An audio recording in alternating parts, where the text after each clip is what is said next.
Hello guys, तो क्या हाल है। तो गाइस, जैसा कि हमने लास्ट एपिसोड में देखा था, नितिन अभी लोहार गिल्ड के अंदर आ चुका था और वहां पर आने के बाद में वह सभी चटनी बनाना शुरू कर दिया था। और लास्ट में जाते जाते अब लोहार सूरज की बारी थी, लेकिन अचानक से वहाँ लोहार गिल्ड के लीडर केव आ जाते हैं उसको बचाने के लिए। लेकिन नितिन ने उनकी भी बुरी तरह से हाजमत कर दी थी। उसके बाद में वहां पर जेफ आ जाते हैं उनको बचाने के लिए, लेकिन जेफ जब देखते हैं कि अंदर प्रिंसिपल नितिन है तो वह वहीं पर बाहर ही रुक जाते हैं।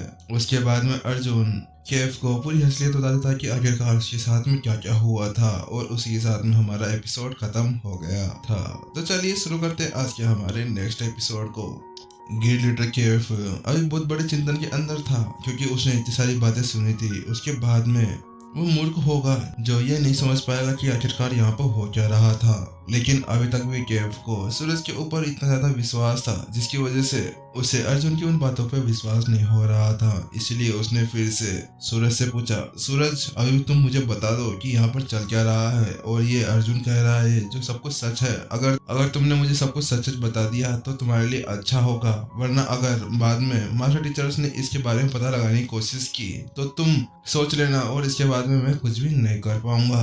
क्योंकि वास्तव में केव भी जानता था कि एक मास्टर टीचर अकेडमी का प्रिंसिपल बिना फालतू यहाँ पर आकर एक किसी लोहार के ऊपर इस तरह का अंजाम नहीं लगाएगा। उसके पास में कोई सबूत होगा तभी तो वो यहाँ पर आएगा। वह अभी भी सच्चाई का पता लगा लेना चाहता था, इसीलिए वह उससे पूछना चाह रहा था। क्योंकि अगर वास्तव में ये सच्चाई हुई तो उसके साथ में जो होगा जो ठीक है, फायर सोर्स सिटी के पूरे लोहार गिल्ड को इसके अंदर धकेला जाएगा, और इसी का एग्जाम बनाते हुए बाकी लोहार स्कूल्स के अंदर भी यही सिखाया जाएगा कि इस तरह के धोखे से बचकर रहना होगा। और फिर इसके साथ में क्या ही फायर सोर्स सिटी के इस लोहार गिल्ड की इज्जत रह जाएगी, और सूरज के साथ में जो किया जाएगा वह अलग, उसकी पूरी तरह से बेइज्जती हुई हो जाएगी। और उसके बाद में उसने इतने सारे स्टूडेंट्स को जो मारा था उसकी वजह से उसके ऊपर बहुत ज्यादा खतरा भी बढ़ने वाला था। और क्योंकि केफ इस लोहार गिल्ड के एक लीडर थे, इसीलिए उनके ऊपर ज्यादा उंगलियां उठी जाएगी, क्योंकि उनकी क्षमताओं के ऊपर सवाल किए जाएंगे और इतिहास के अंदर उन्हें हमेशा ही इस नाम से जाना जाएगा। केव की बात सुनने के बाद में सूरज भी उसे कुछ बोलना चाहता था, लेकिन उसकी पूरी बॉडी कांपने लगी थी। उसे समझ में नहीं आ रहा था कि आखिरकार वह सामने वालों को कैसे समझाए। उसने झिझक भरी हुई आवाज के साथ में कहा, लीडर केव वास्तव में इसके बारे में नहीं जानता कि आखिरकार यहाँ पर हो क्या रहा है। ओह अच्छा, तो ये सब फालतू में यहाँ पर आए हैं तुमसे पूछताछ करने के लिए? क्या तुम वास्तव में इनके बारे में नहीं जानते? गुस्से भरी निगाहों से अब केव सूरज की तरफ देखने लगा था। उसने आगे कहा, तुम्हें पता है ना एक मास्टर टीचर से झूठ बोलने का क्या अंजाम हो सकता है? तुम्हारे साथ में कुछ भी हो सकता है, इसीलिए अगर तुम्हें झूठ बोलना है तो सोच समझ कर बोलना, क्योंकि अगर इन्हें पता चल गया तो फिर तुमने जो गुनाह किया है उससे भी ज्यादा तुम्हें दंडित किया जाएगा। क्योंकि वास्तव में मास्टर टीचर से झूठ बोलना एक बड़ा अपराध माना जाता था। न केवल उसको झूठ बोलने पर उसको सजा दी जाएगी, उससे अलग ये होगा कि उसे वहीं पर ही मार दिया जाएगा। और उसके बाद में जब वह मर जाएगा तो उसके परिवार और उसके जितने भी स्टूडेंट्स थे उन सभी को भी इसकी सजा दी जाएगी। उन सभी में से कोई भी उच्च रैंक के 9 व्यवसायी को कभी भी अपना लक्ष्य नहीं बना पाएंगे।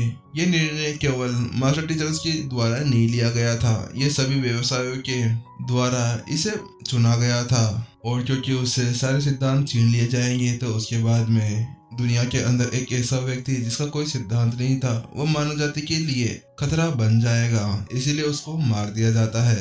वह बातें सुनने के बाद में सूरज का पूरा शरीर कांपने लगा। उसका पूरा चेहरा काला पड़ चुका था।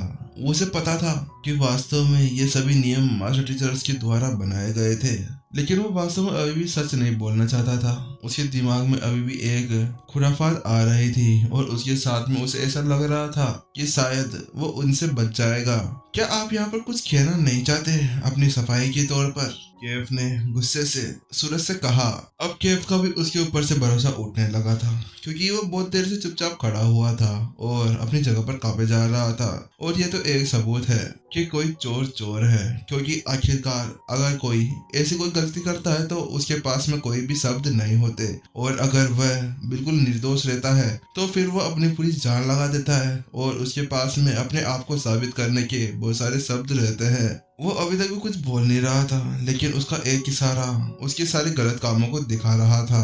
वहीं दूसरी तरफ पवेलियन मास्टर जैद अब अपनी जगह पर कांपने लगे थे। उनके चेहरे के ऊपर निराशा देखी जा सकती थी। उन्होंने कहा, क्या तुम्हें वास्तव में लगता था कि तुम मास्टर टीचर पवेलियन से ऐसा कुछ छुपा सकते हो? क्या तुम्हें पता नहीं है मास्टर टीचर पवेलियन के पास में ऐसे बहुत से उपकरण हैं जिसके साथ में वो तुम्हारा पता लगा सकते थे, लेकिन फिर भी तुम्हारी इतनी ज्यादा हिम्मत कैसे हो गई कि तुम इस तरह से कुछ भी करो और उसे छुपाने के लिए और भी झूठ बोलते रहो? जैद को एक और बात की प्रॉब्लम थी, क्योंकि अगर मास्टर टीचर पवेलियन को इसके बारे में पता चला कि फायर सोर्स सिटी के मास्टर टीचर पवेलियन को इसके बारे में कुछ भी नहीं पता था कि आखिरकार फायर सोर्स सिटी के अंदर चल क्या रहा था, तो सबसे पहले उंगली जैद के ऊपर उठाई जाएगी, क्योंकि आखिरकार वो भी तो फायर सोर्स सिटी का एक मुख्य प्रमुख था और उसने यहाँ का कोई भी मामला नहीं संभाला। उसी की जगह मास्टर टीचर अकेडमी से प्रिंसिपल नितिन यहाँ पर आकर उस मामले को संभालने लगे, तो इसके साथ में तो उनके ऊपर और भी ज्यादा कीचड़ उछलने वाला था। उन सब की बात सुनने के बाद में अब सूरज मन ही मन में सोचने लगा था, सूरज तेरे को इससे निकलने के लिए कुछ करना होगा, लेकिन तू यहाँ पर कर भी क्या सकता है कि आखिरकार अगर मास्टर टीचर पवेलियन में यहाँ पर आकर बुरी तरह से जांच की गई तो उसके अंदर तू भी दोषी माना जाएगा, क्योंकि उन 3 प्रशिक्षुओं के परिवार यहीं पर ही रहते हैं और अगर उन्होंने अपना मुंह खोला तो तू फंस जाएगा। लेकिन मेरे पास और तो कोई चारा है नहीं। इसी को सोचते हुए अब सूरज जल्दी से अपनी एनर्जी इकट्ठा करने लगा और उसके हाथ में जो स्टोरेज रिंग थी उसकी तरफ वह अब अपनी एनर्जी भेजने लगा था, ताकि वह उसके अंदर ये सभी सबूतों को नष्ट कर सके। हालांकि वह ऐसा कुछ कर पाता उससे पहले ही नितिन ने अपनी उंगली का यूज करते हुए तलवार क्यों बनाते हुए उसकी उस बीच वाली उंगली को पूरी तरह से काट दिया था। उसके बाद में नितिन ने कहा, इसके अंदर उसका सबूत आपको मिल जाएगा, इसको देखिए। नितिन की बात सुनने के बाद में कैफ आगे बढ़ा और उसने उस स्टोरेज रिंग को उठा लिया। उसके बाद में उसने उसके ऊपर से वह सील हटा दी, जिससे कोई भी उसके अंदर नहीं देख सकता था। फिर जैसे उसके अंदर उसने देखा तो उसको अचानक से एक किताब दिखी और उसको देखते ही उसका चेहरा पूरी तरह से काला पड़ गया।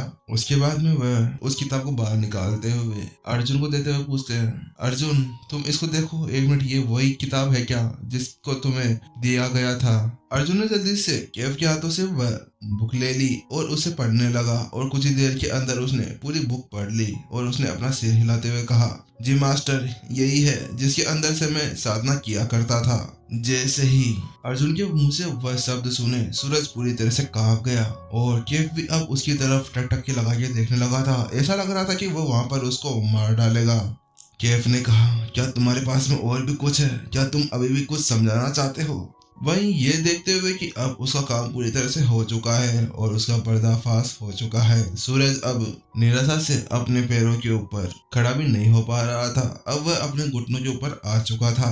कुछ समय पहले ऐसा हो सकता था कि उस सादा टेक्निक को पूरी तरह से नष्ट कर वह सबूतों को पूरी तरह से मिटा सकता था, लेकिन अब तो सामने वालों के पास में वह सादा टेक्निक भी मिल चुकी थी, इसीलिए अब उसके पास में और कोई चारा नहीं था और वह पूरी तरह से फंस चुका था। उसके बाद में उसने कहा, लीडर कैफ, मुझे माफ कर दीजिए, इसमें मेरी ही गलती थी। मैं बहुत ही ज्यादा लालची हो चुका था और मुझे पता था कि फायर सोर्स सिटी के अंदर बहुत सारे अयस्क हैं और उन सभी को ढूंढने के लिए मुझे किसी की जरूरत थी, इसीलिए मैंने इन परिशिक्षकों का यूज करते हुए इन्हें ये साधना टेक्निक सिखाई जो कि उन सभी मटेरियल्स को ढूंढने के अंदर काम आती थी। और मुझे पैसों का बहुत ही ज्यादा लालच आ चुका था, इसीलिए मैंने सोचा था कि अगर मैं लोहार गिल्ड से हट भी जाऊंगा तो उसके बाद में मेरे पास में इतने सारे पैसे तो हो ही जाएंगे कि मैं अपना पूरा जीवन अच्छे से जी सकूंगा। तू अपना मुंह बंद कर, तुझे पता है तूने कितना बड़ा अपराध किया है, तेरी वजह से कितने सारे बच्चों की जिंदगी खराब हुई है।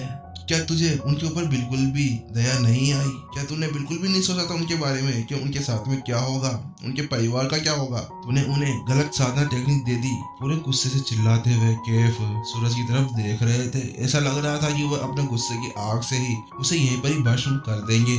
हाँ, मान लिया कि लोहार मास्टर टीचर्स नहीं थे, लेकिन उनकी भी एक अलग ही पहचान हुआ करती है और इसे पीढ़ी दर पीढ़ी आगे भी बढ़ाया जाता है।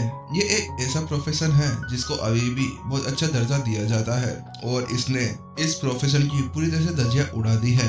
इतना सब कुछ कहने के बाद में कैफ अब जल्दी से नितिन और जैद की तरफ पलटता है और उनसे कहने लगता है, प्रिंसिपल नितिन और पवेलियन मास्टर जैद, मुझे माफ कर दीजिए। मैं इस लोहार गिल्ड का लीडर होने के बाद में भी मैं अपने इस लोहार गिल्ड के ऊपर बिल्कुल भी नजर नहीं रख पाया और मेरे एक एल्डर की वजह से कई सारे लोगों की जिंदगी बर्बाद हुई है। इसीलिए आप मुझे आज्ञा दें, क्योंकि अब मैं अपने इस सीट से इस्तीफा देना चाहता हूँ और जितने भी प्रशिक्षु अभी तक मरे हैं मैं उनके परिवार की सेवा करना चाहता हूँ, क्योंकि मैं अपनी जान देकर भी उन सभी की जान नहीं लौटा सकता। क्योंकि लोअर गिल्ड का नेता बनने के बाद में भी वह सूरज के ऊपर बिल्कुल भी ध्यान नहीं दे पाया और उसके बाद में सूरज ने ऐसा कदम उठाया, यहाँ तक कि अर्जुन ही नहीं उसके साथ में और भी ज्यादा प्रशिक्षु होंगे जिनके साथ में इसने ऐसा किया होगा, लेकिन आज तक मुझे उसके बारे में नहीं पता चला। केव को इस तरह से पूरी तरह से उदास देखकर नितिन आगे बढ़ा और उसने कहा, आप इसके लिए जिम्मेदार नहीं हैं, इसमें आपकी कोई गलती नहीं है, लेकिन आपने एक गलती तो की है कि आपने लोहार गिल्ड के लीडर होने के बाद में यहाँ पर सभी चीजों के ऊपर ध्यान नहीं दिया और आपकी पीठ पीछे ये सारा काला काम होता रहा। नितिन ने गिल्ड लीडर केव की पीठ के पीछे हाथ फेराते हुए उनसे कहा, जबकि गिल्ड लीडर केव द्वारा कोई भी अपराध नहीं किया गया था, लेकिन फिर भी तथ्य यह था कि सूरज द्वारा इतने सारे कुकर्मों को किए जाने के बाद में भी उन्हें यहाँ का एल्डर बना दिया गया था और सूरज के पास में जो शक्ति थी वो और भी ज्यादा बढ़ गई थी और उसी के साथ में उसे ऐसे काम करने का मौका मिला था, क्योंकि हर कोई जानता था कि उनके सामने कोई भी नहीं बोल सकता था। क्योंकि वास्तव में अगर केफ उसके ऊपर पहले से ध्यान देते तो जो सूरज ने इतने सारे गलत काम किए हैं वो कभी भी इनको नहीं छुपा पाता। उसके बाद में केफ जल्दी से सूरज के पास जाते हैं और उसके सारे इक्विपमेंट्स को बंद कर देते हैं, वो उसकी एनर्जी को वहीं पर ही सील कर देते हैं। नितिन जल्दी से अर्जुन के पास में जाता है और उससे कहता है, अर्जुन अब वो बुक मेरे को दो, क्योंकि मैंने तुम्हें वादा किया था कि मैं तुम्हें एक लोहार बनाऊंगा तो मैं अपना वादा पूरा करूंगा, मैं कभी भी अपना वादा नहीं तोड़ता। उसके बाद में नितिन उससे वह बुक लेता है और उसकी एक कॉपी अपने स्वर्ग की लाइब्रेरी के अंदर बना लेता है और फिर अपने स्वर्ग के अंदर से एक ब्रश और एक खाली किताब बाहर निकालता है और उसके पास में जो साधना टेक्निक थी उसके ऊपर वह लिखने लगता है। वापस से अर्जुन को वो बुक देते हुए कहता है, अर्जुन अब तुम इसके साथ में साधना करो और मैं यहीं पर बैठा हूँ, तुम्हें कोई भी प्रॉब्लम हो तो तुम मुझे बता सकते हो। उसके बाद में जल्दी से नितिन कैफ की तरफ मुड़ता है और कैफ से कहता है, कैफ अब मुझे आपकी एक मदद चाहिए। नितिन उन्हें एक लिस्ट सौंपता है और उन्हें ये पिल्स लाने के लिए कह देता है, बोन काउंसलिंग पिल, रिकवरी पिल और एनर्जी पिल, ये 3 तरह की पिल्स उसे लाने के लिए दे देता है, क्योंकि इतने समय से अर्जुन जो साधना टेक्निक का यूज कर रहा था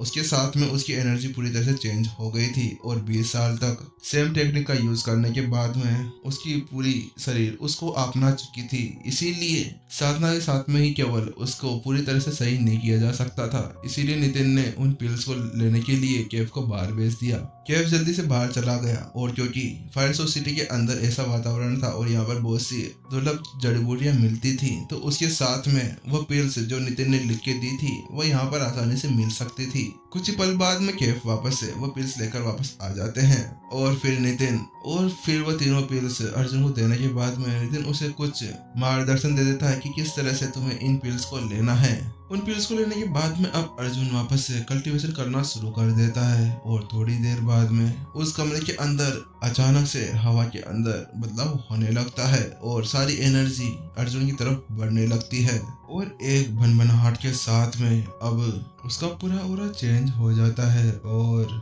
वह अपनी जगह को बदलने में कामयाब हो जाता है। उसी के साथ में वह अब हाफ संत के अंदर ब्रेक थ्रू कर चुका था।